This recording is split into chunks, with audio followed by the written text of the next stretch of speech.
Okay, let's dive in. We're continuing our look at this framework from Gita for Joyful Living. Hmm. And the whole point, really, is using meditation to refine the mind, for a more joyful life. Exactly. It's a practical path.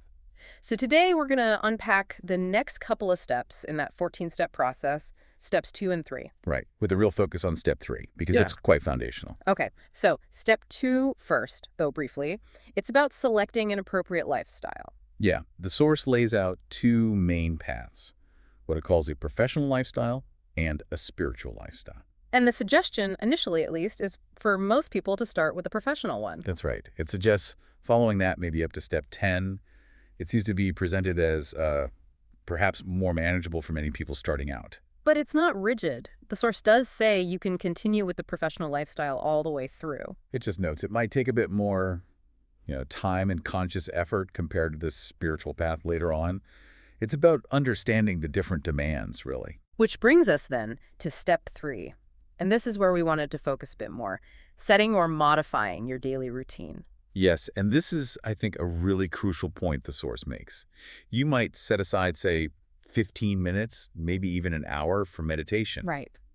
But the actual effectiveness of that time, it hugely depends on how you spend the other 23 hours. That's such a powerful idea, isn't it? It connects everything. It's not like your meditation cushion is separate from the rest of your life. Not at all. And the source highlights two key conditions that your daily routine needs to meet for meditation to really work well. Okay, what are those? First, getting enough rest.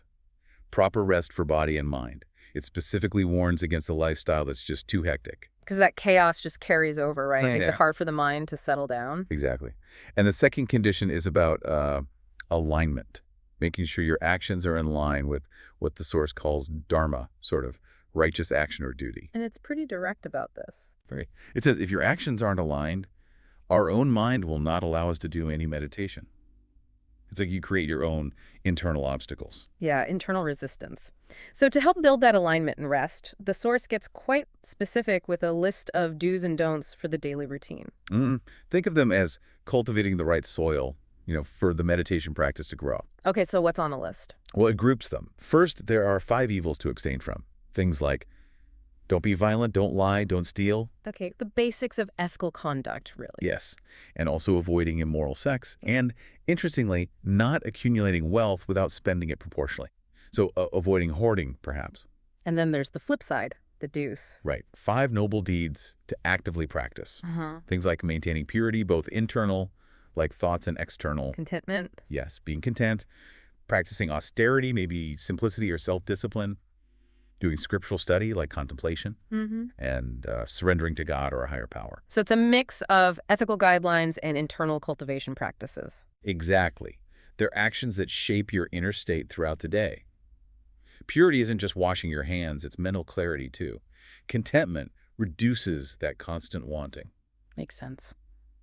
What else is part of this daily routine setup? Physicality comes in too. Doing regular physical exercise, keeping the body reasonably fit. And again, that theme of balance. Don't be too lazy, but also don't be too hectic. Precisely.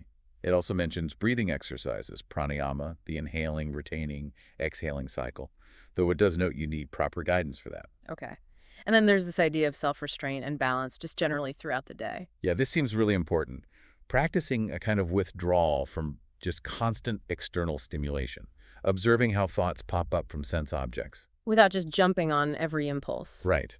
Not indulging in every possible activity, making conscious choices, Mm-hmm. and ensuring overall balance. Balance in what areas specifically? The source mentions moderation in Hmm. eating, exercise, sleeping, working, and even entertainment. Finding that middle path, avoiding extremes in all these daily activities. It seems like it's about creating a stable, harmonious rhythm for yourself.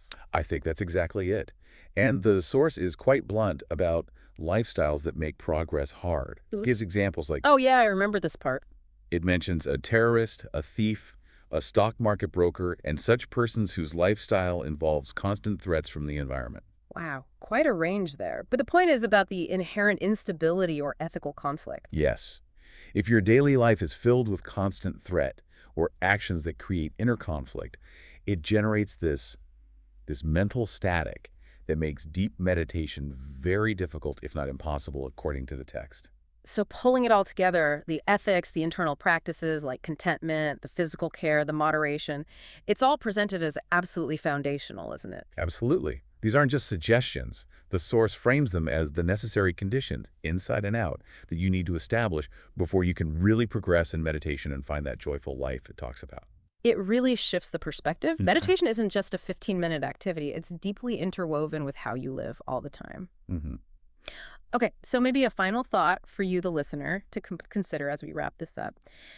How much are you aware of the structure and, I suppose, the quality of your daily life, those other 23 hours, and how is that actually supporting or maybe hindering your own capacity for inner peace or joy? Something to think about.